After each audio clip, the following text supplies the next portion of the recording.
Jake Morrison wiped the sweat from his forehead as he studied the strange symbols carved into the crystal wall.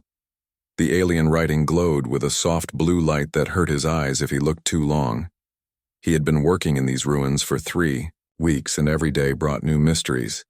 "Hey Jake, come look at this," called Lisa Grant from across the chamber. She was kneeling beside a large metal disc that looked like it had been melted and reformed many times. Her voice echoed in the vast underground space they had discovered beneath the surface of Xerion Prime. Jake walked over to where Lisa was, working. The metal disc was covered in the same glowing symbols they had found everywhere in these ruins.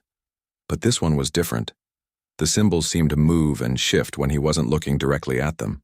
"What do you think it is?" Lisa asked.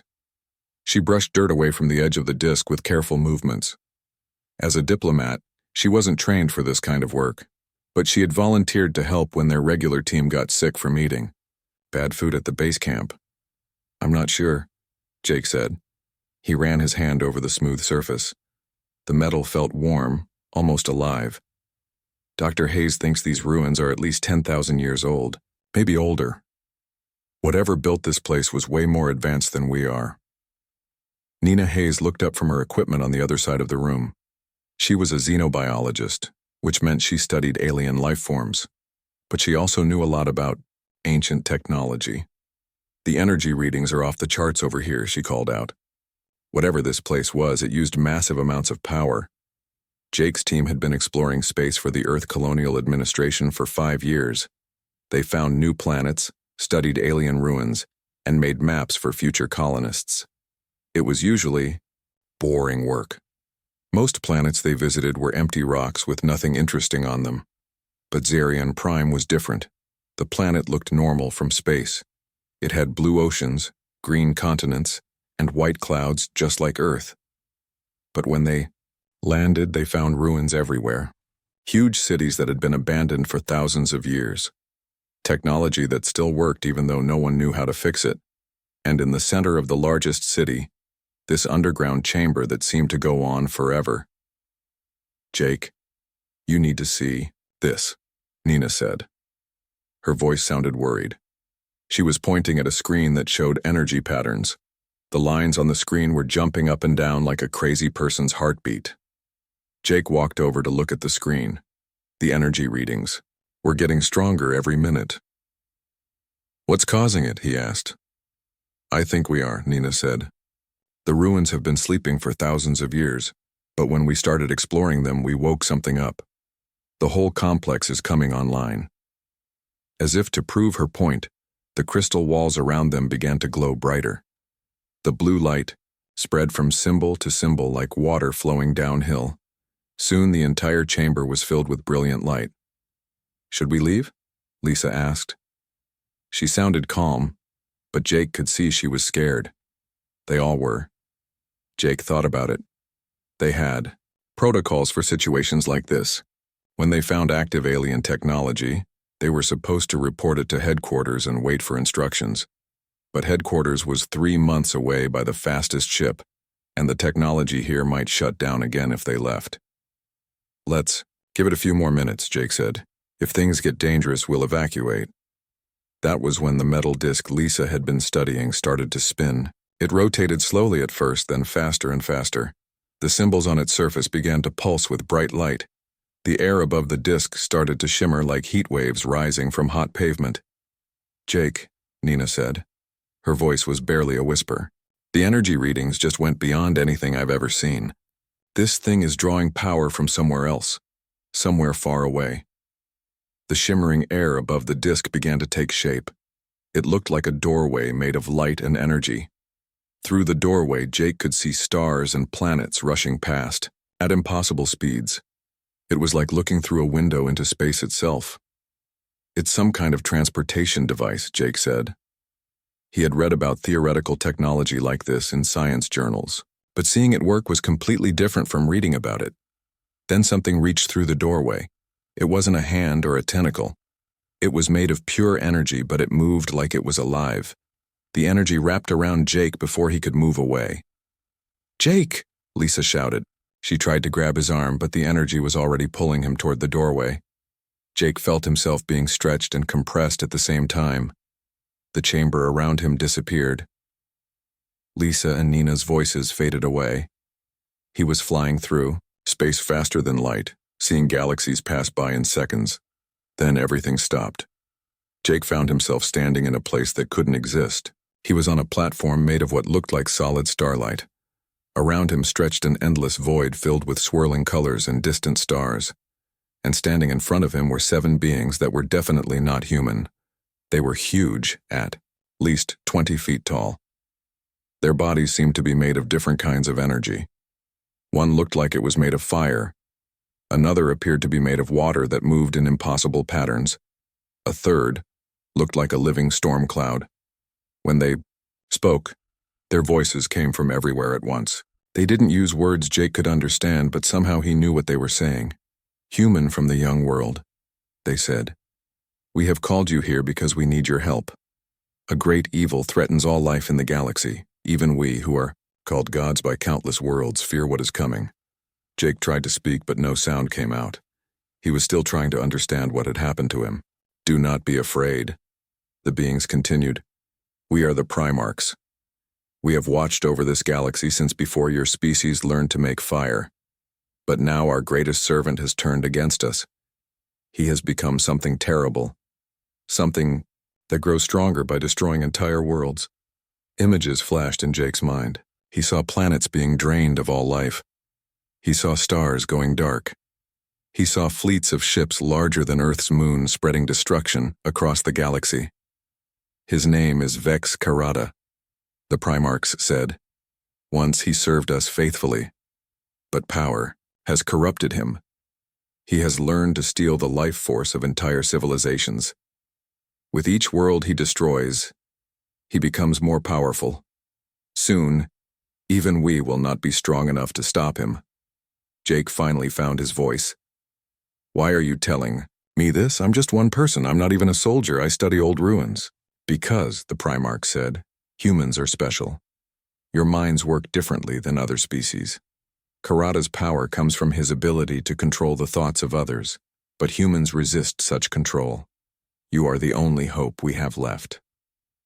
Jake looked around at the impossible place where he stood. He thought about Lisa and Nina, probably still standing in that chamber wondering what had happened to him. He thought about Earth so far away that its light would take thousands of years to reach this place. "I don't have a choice, do I?" he asked.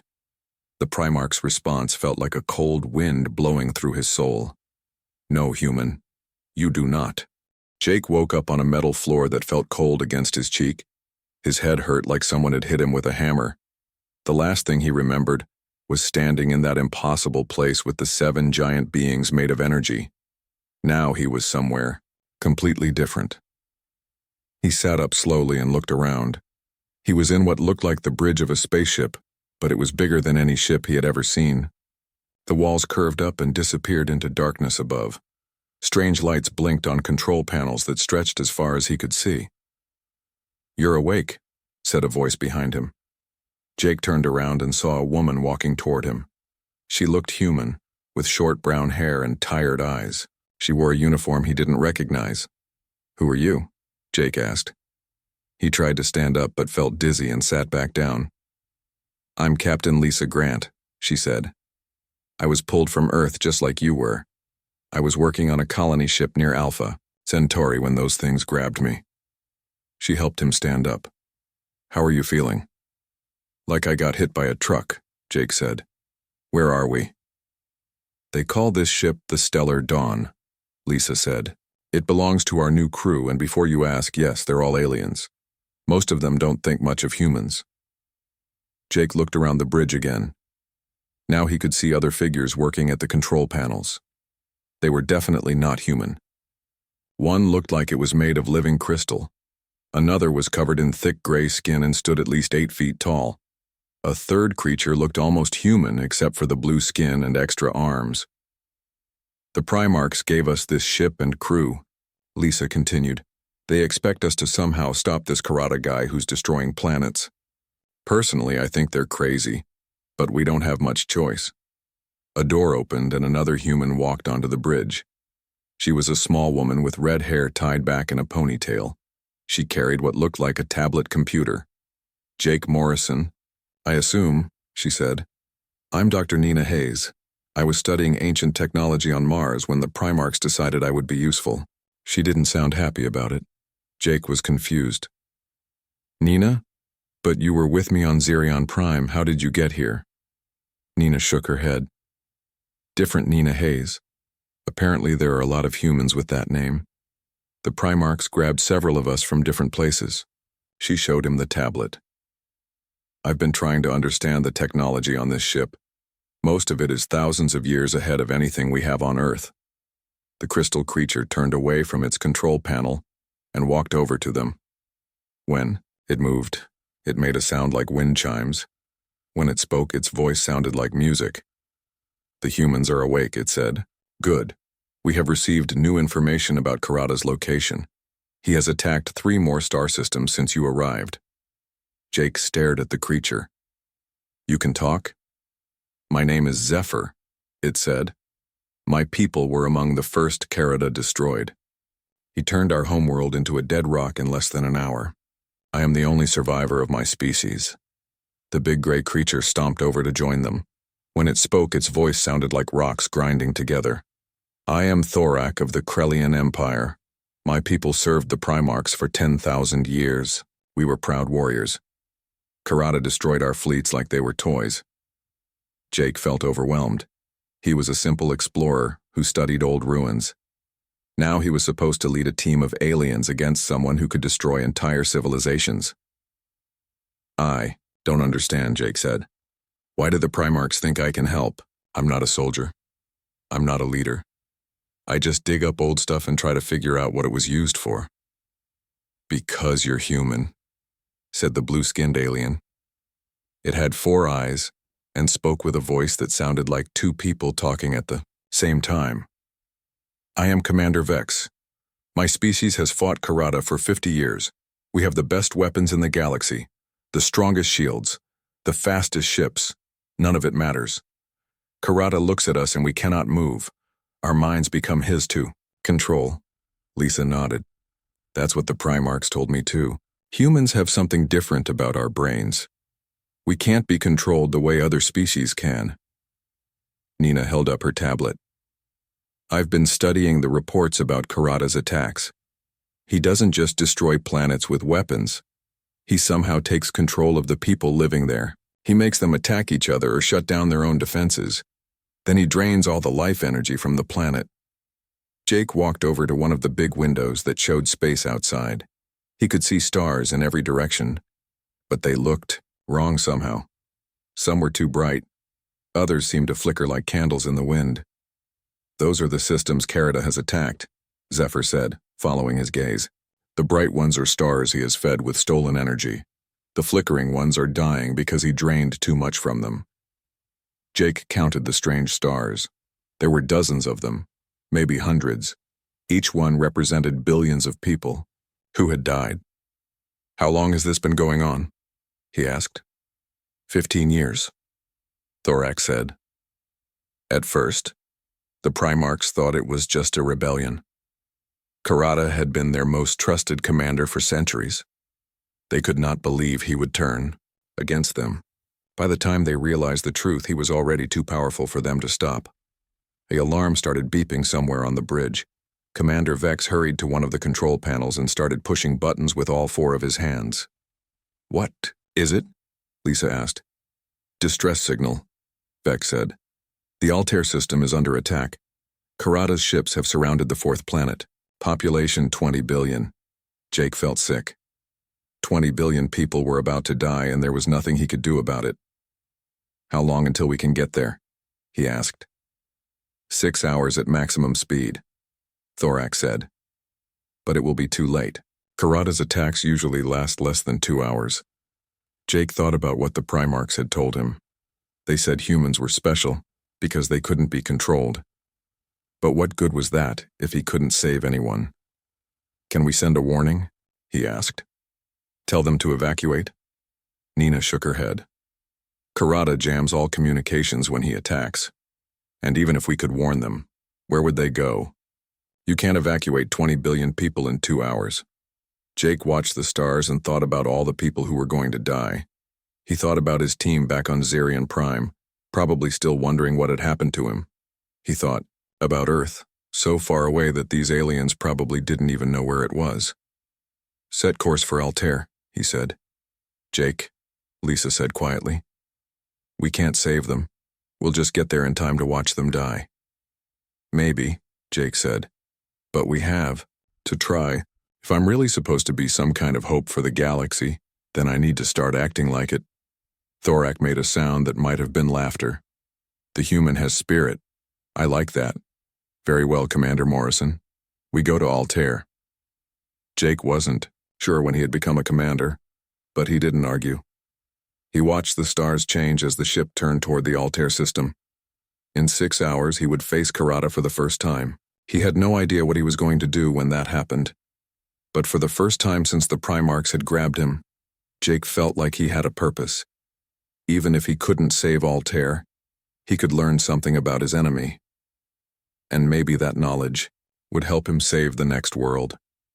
The ship jumped to faster than light speed, and the stars became streaks of light outside the windows. Jake watched them and tried to prepare himself for what was coming. The stellar dawn dropped out of faster than light speed at the edge of the Altair system. Jake stood on the bridge and watched through the big windows as the horror unfolded before them. They were too late. Altair 4, once a blue and green world, like Earth, now looked like a dying ember. The oceans were gray. The continents were brown and black. Even from millions of miles away, Jake could see that nothing was alive down there. 20 billion people, Lisa said quietly. She stood beside Jake, staring at the dead world. All gone in less than 2 hours. Huge ships floated around the planet, like metal vultures. They were black and covered in spikes that looked like thorns on a dead rose. Energy beams connected the ships to the planet's surface, sucking up the last bits of life force from the dying world. "Those are Karada's harvest ships," Thorak said. His voice was full of anger. "They drain every last drop of life energy from a world. Even the bacteria in the soil dies." Jake felt sick watching it happen. But he forced himself to keep looking. He needed to understand how Karada worked if he was going to stop him. "How many ships?" he asked. Nina was studying her instruments. 57 combat vessels, 12 harvest ships, and one really big one that's giving off energy readings I've never seen before. Jake looked where she was pointing. In the center of the fleet was a ship that looked like a black mountain floating in space. It was easily 10 times bigger than any of the other ships. Lightning danced across its surface, and space itself seemed to bend around it. "That's Karada's flagship," Commander Vex said. All 4 of his eyes were focused on the massive ship. "The Extinction Crown. He built it from the wreckage of 1,000 different worlds. Every piece of metal in that ship came from a planet he destroyed." "Can we get closer without being detected?" Jake asked. He had an idea forming in his mind, but he needed more information. "Maybe," Zephyr said. The crystal being made its wind chime, sound as it worked at the controls. "This ship has stealth technology. We can hide from their sensors if we're careful." "Do it," Jake said. Lisa grabbed his arm. "Jake, what are you thinking? We can't fight that fleet. They'll destroy us in seconds." "I'm not planning to fight them," Jake said. "I want to learn about them. If we're going to stop Karada, we need to understand how he thinks." The stellar dawn moved slowly toward the enemy fleet. Jake watched the scanner screens as they got closer to the harvest ships. He could see energy patterns flowing from the dead planet up to the ships, but there was something else. Information was flowing too. "Nina, are you seeing this?" Jake asked, pointing at the scanner. Nina studied the readings. "It looks like they're not just taking energy, they're also downloading something from the planet. Data of some kind." "What kind of data?" Jake asked. "I'm not sure," Nina said. "But it's massive amounts of information, terabytes every second." Jake thought about this. Why would Karada need data from a dead world? What could be important enough to steal along with all the life energy? "Zephyr, can you tap into their data stream without them noticing?" Jake asked. The crystal being's light dimmed as it thought about this. "It is dangerous. If they detect us, we will die. But it is possible." "Do it," Jake said. Just for a few seconds, I need to know what they're taking. Zephyr's hands moved over the controls like a pianist playing a complex song. For a moment, information flowed across the screens on the bridge. Jake saw images flash by so fast he could barely understand them. But what he did see made his blood run cold. He saw memories. The memories of everyone who had lived on Altair 4. Their thoughts, their feelings, their entire lives were being stolen along with their life energy. He's not just killing them, Jake said. He's taking everything they were. Every memory. Every experience, every thought they ever had. Lisa stared at the screen in horror. Why would he do that? Before anyone could answer, alarms started going off all over the bridge. Commander Vex was frantically pushing buttons with all 4 hands. "They've detected us," he shouted. 3 ships are breaking off from the main fleet. They're coming this way fast. "Get us out of here," Jake ordered. But it was too late. The 3 enemy ships were already surrounding them. They were smaller than the Harvest ships, but moved incredibly fast. Jake could see weapons charging up on their hulls. "Shields up," Jake called out. "Shields are already up," Thorak said. "But they won't hold long against those weapons." The enemy ships opened fire. Beams of red energy hit the Stellar Dawn's shields and made the whole ship shake. Jake had to grab onto a railing to keep from falling down. "Return fire," Jake ordered. "Our weapons are not working," Vex said. "Something is interfering with all our systems." That was when Jake felt it. A pressure in his mind, like someone trying to push their way into his thoughts. The alien crew members all stopped moving at the same time. Their eyes became blank and empty. But Jake's mind remained clear. Whatever was trying to control them couldn't affect him. "It's Carida," Jake said. "He's controlling you through his ships." Jake looked around the bridge. All of his friends stood like statues, their minds taken over by the enemy. The ship was still being hit by enemy fire, and the shields were getting weaker with each blast. Jake had never flown a spaceship before, but he ran to the pilot's controls anyway. He had to do something or they would all die. He pushed buttons and pulled levers, trying to remember what he had seen the others do. The ship lurched and spun as Jake fought to control it. He managed to avoid 1 blast from the enemy ships, but 2 more hit them directly. "Come on," Jake said to himself. "You can do this." He found what looked like the weapon controls and started firing back at the enemy ships. His aim was terrible, but at least he was fighting back. Then the pressure in his mind got stronger. Jake realized that Carida himself was trying to take control of his thoughts. The enemy commander had noticed that 1 human was still fighting back. Jake felt images being pushed into his mind. He saw Carida's face for the first time. The enemy commander had once been human, but now he looked like a nightmare. His skin was pale and covered in scars. His eyes glowed with stolen energy. Wires and metal parts had been grafted onto his skull. "You cannot resist me forever, human." Carida's voice echoed in Jake's mind.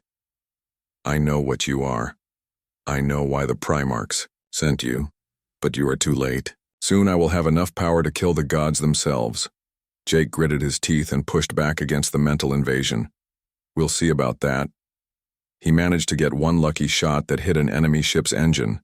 The ship exploded in a ball of fire and metal. The other 2 ships backed away, apparently surprised that their mind control wasn't working. The pressure in Jake's mind suddenly stopped. His alien crew members blinked and shook their heads as their thoughts returned to normal. "What happened?" Lisa asked. "Carida tried to control us," Jake said. "But it didn't work on me. I was able to keep fighting." Thorak looked at the burning wreckage of the enemy ship. "You destroyed one of Carida's ships by yourself, while fighting off his mental control?" "I got lucky," Jake said.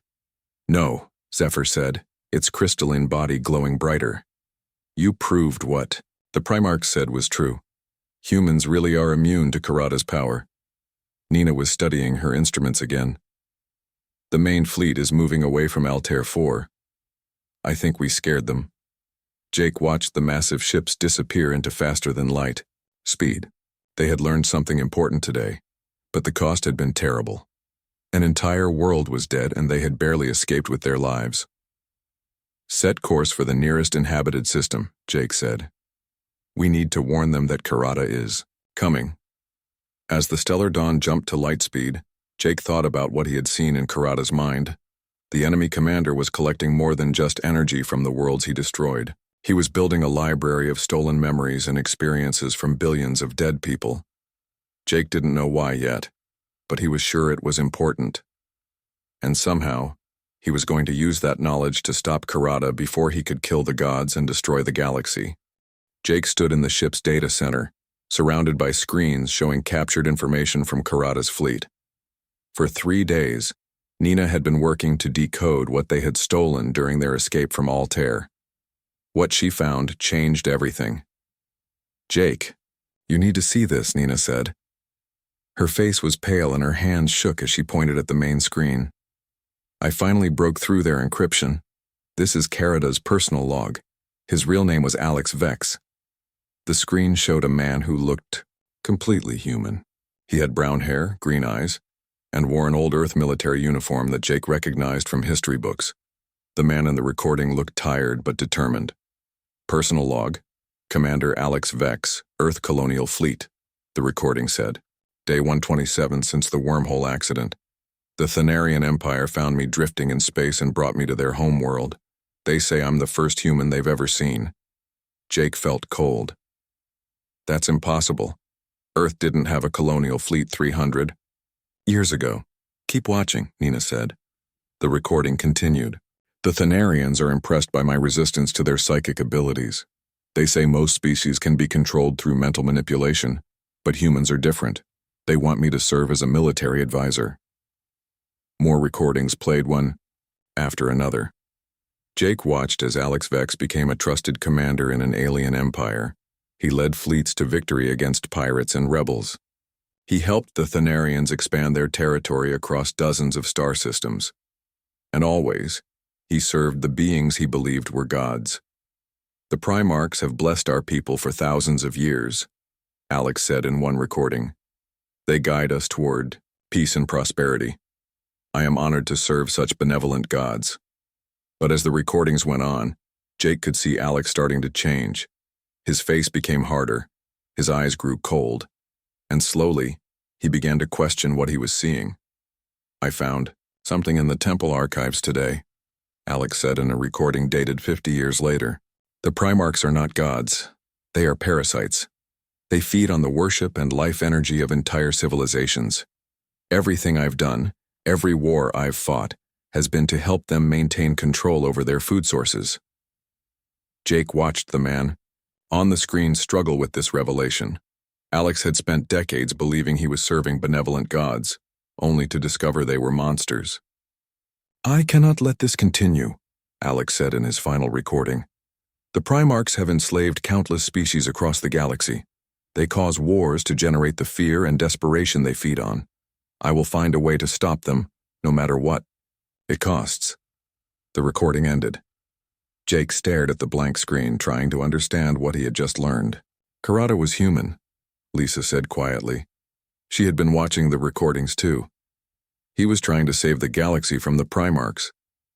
"But look what he became," Nina said. She brought up new files on the screen. After he turned against the Primarchs, he started experimenting with forbidden technology. He learned how to drain life energy from living beings. He built weapons that could kill immortal entities, and he slowly went insane from the power he absorbed.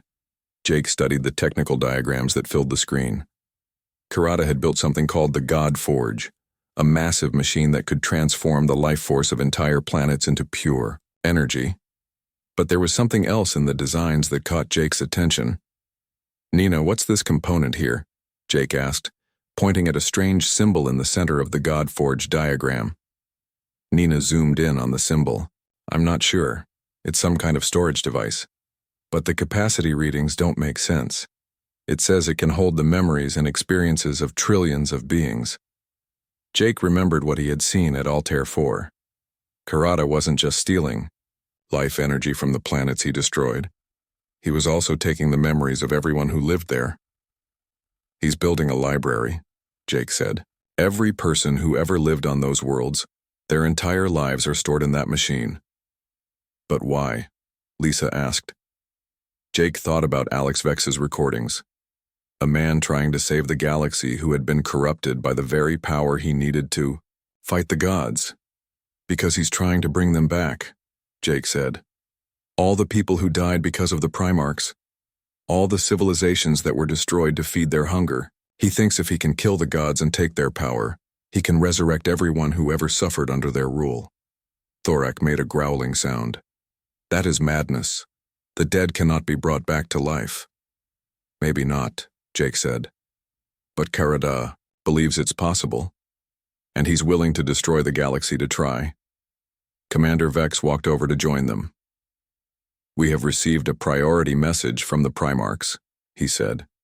Karada's fleet has been spotted near the Omega Nebula. They believe he is preparing to attack their homeworld.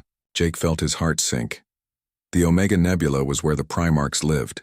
If Karada succeeded in killing them, he would gain enough power to reshape reality itself. How long until he reaches their homeworld? Jake asked. The Primarchs estimate 3 days, Vex said. They are gathering all their remaining loyal forces for a final battle. Jake looked around at his small crew. They had 1 ship and 6 people against a fleet that had destroyed hundreds of worlds. The odds were impossible. Can we reach the nebula in time? Jake asked. Yes, Zephyr said. But what can we do? Karada's fleet is massive. Our ship would be destroyed in seconds. Jake studied the Godforge diagrams again. There had to be a weakness somewhere. Something they could exploit. Nina, if the Godforge is storing the memories of trillions of beings, what happens if those memories start fighting back? Jake asked. Nina thought about it. Theoretically, it could cause a feedback loop. If the stored consciousness somehow became active, they might be able to disrupt the machine from the inside. But how would we activate them? Lisa asked. Jake smiled for the first time in days. By giving them something to fight for. If I can get close enough to the Godforge, maybe I can wake up all those trapped souls and convince them to help us. Thorak shook his massive head. That plan is suicide. Even if you could reach the Godforge, Karada would kill you before you could do anything. Not if he's busy fighting the Primarchs, Jake said. We wait until the battle starts, then sneak in while everyone is distracted. Nina was already working on her computer. I can modify our stealth systems to hide us from the Godforge's sensors, but once you're inside that machine, you'll be on your own. Jake nodded. That's fine. This is something I have to do myself anyway. Lisa grabbed his arm. Jake, this is crazy. You're talking about entering a machine that contains the memories of trillions of dead people. You could lose your mind in there. Maybe, Jake said. But if I don't try, Karada will kill the Primarchs and become a god himself. And then he really will be unstoppable. Jake looked out the window at the stars rushing past as they traveled toward the Omega Nebula. In 3 days, he would face Karada in a final battle that would decide the fate of the galaxy. He thought about Alex Vex, a human who had tried to save the galaxy and became a monster in the process. Jake was determined not to make the same mistake. He would stop Karada, but he wouldn't let the power corrupt him the way it had corrupted Alex. The ship jumped to maximum speed, racing toward a battle that would determine whether the galaxy lived or died. Jake spent the time preparing himself for what was coming, knowing that he might not survive to see the outcome. But for the first time since this nightmare began, Jake felt hope. Not because he thought he would win, but because he finally understood what he was fighting for. He wasn't just trying to save the galaxy from Karada. He was trying to save it from the cycle of gods and monsters that had been destroying civilizations for millions of years. And maybe, if he was very lucky and very brave, he could break that cycle forever. The Omega Nebula looked like a rainbow made of fire and stars. Jake had never seen anything so beautiful or so terrifying. In the center of the swirling colors was a dark planet where the 7 Primarchs lived, and surrounding that planet was the largest space battle in galactic history. Thousands of ships fought in the void between the stars. The Primarchs' loyal forces fired beams of pure light at Karada's black fleet. Explosions lit up space like deadly fireworks. Ships the size of mountains crashed into each other and broke apart. There, Nina said, pointing at the biggest ship in Karada's fleet, the Extinction Crown. I can see the God Forge's energy signature from here. Jake stared at the massive black ship that floated in the center of the battle like a metal moon. Lightning danced across its surface, and space itself seemed to twist around it. Somewhere inside that nightmare was the machine that held the memories of trillions of dead people. Can you get us close? Jake asked Zephyr. The crystal being's lights dimmed as it worked the controls. The stealth systems are holding. But once you leave this ship, you will be on your own. Jake nodded. He was wearing a spacesuit that Nina had modified with alien technology. It would let him survive in space and hopefully protect him from the God Forge's energy. Remember the plan, Jake said to his crew. Once I'm inside the God Forge, you get out of here, don't wait for me. Lisa grabbed his hand. Jake, you don't have to do this, there has to be another way. No, Jake said. This is the only chance we have. If Kurata kills the Primarchs, he'll become powerful enough to destroy the entire galaxy. And if the Primarchs win, they'll just go back to feeding on civilizations like they always have. Someone has to break this cycle. Thorax stood up from his control station. The big alien warrior looked sad. It has been an honor to serve with you, Commander Morrison. You have shown me that courage is not about being fearless. It is about doing what is right even when you are afraid. Jake shook hands with each member of his crew. These aliens had become his friends over the past few weeks. They had trusted him even when they didn't understand his plans. Now he was asking them to let him go on what might be a suicide mission. If I don't make it back, Jake said, tell Earth what happened. Here, tell them that humanity has a choice to make. We can be conquerors like Karada, or victims like everyone else, or we can choose to be something different. The stellar dawn crept through the battle toward the extinction crown. Explosions erupted all around them, but their stealth systems kept them hidden. As they got closer, Jake could see the God Forge through the enemy ship's hull. It looked like a star trapped inside a cage of metal and wire. This is as close as I can get, Zephyr said. The God Forge's energy is interfering with our systems. Jake walked to the airlock. Through the small window, he could see the Extinction Crown's docking bay. It was only 100 yards away, but it might as well have been on the other side of the galaxy. Here goes nothing, Jake said. He opened the airlock and jumped into space. The cold of the void hit him immediately, even through his suit. Jake used the suit's small thrusters to fly toward the enemy ship. Behind him, he could see the stellar dawn turning away and disappearing into the battle. Jake landed in the docking bay and found an entrance into the ship. The corridors inside were like something from a nightmare. The walls were made from the melted remains of destroyed worlds. Alien skulls were built into the ceiling. And everywhere, Jake could hear whispers in languages he didn't understand. He followed the energy readings from his suit toward the God Forge. As he got closer, the whispers got louder. They were the voices of all the people Kurata had killed, trapped forever in the machine. Jake reached the God Forge chamber and stopped. The machine was bigger than he had imagined. It filled a space the size of a city, with towers of crystal and metal reaching up into darkness. Energy flowed through pipes that looked like veins. And in the center was a sphere of pure light that hurt to look at. Standing in front of the sphere was Kurata himself.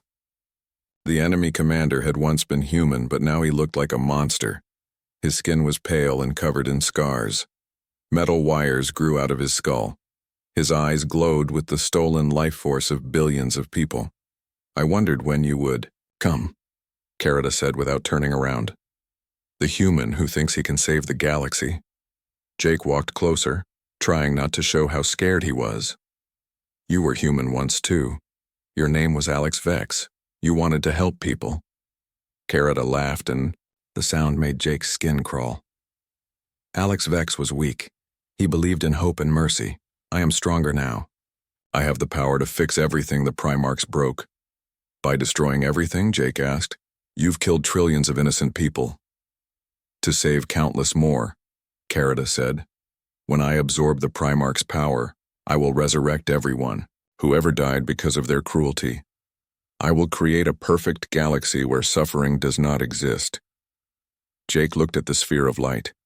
Inside it, he could see faces. Millions and millions of faces, all the people Carida had killed, their memories and souls trapped forever. They don't want to be brought back like this, Jake said, not with power stolen from the dead. You know nothing, Carida snarled. He turned to face Jake, and his glowing eyes filled with rage. I have seen their memories. I know their pain. They cry out for justice. That was when Jake understood. Carida wasn't trying to save the galaxy for the dead people. He was trying to save it for himself. He had absorbed so much suffering and pain from the memories he stole that it had driven him insane. You're not hearing their cries for justice, Jake said. You're hearing your own guilt for becoming the monster you swore to fight, Carida roared, and reached out with his power, trying to crush Jake's mind. But just like before, Jake's human brain resisted the attack. The mental assault slid off him like water off a rock.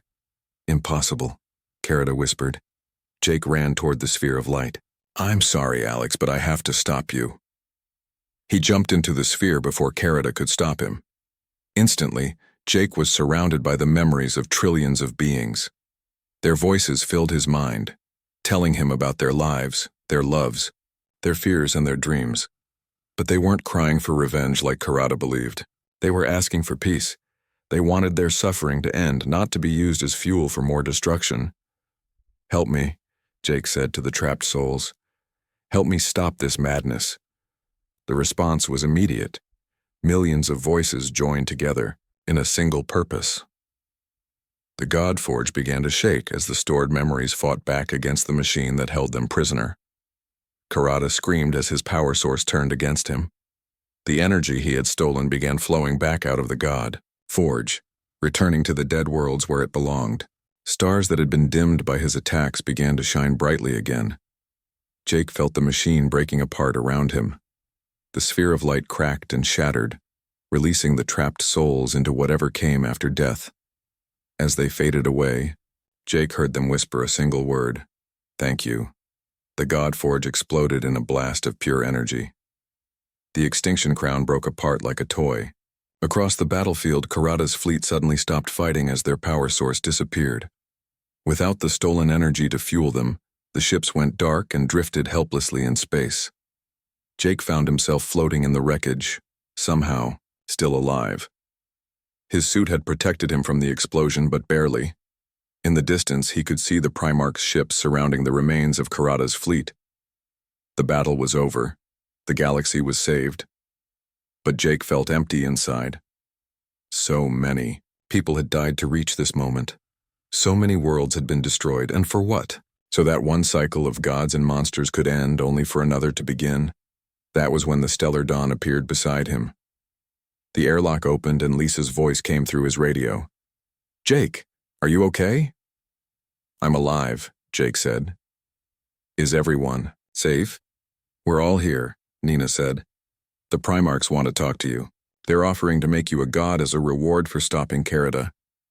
Jake thought about that as his friends pulled him into the ship. The Primarchs wanted to give him the same power that had corrupted Carida.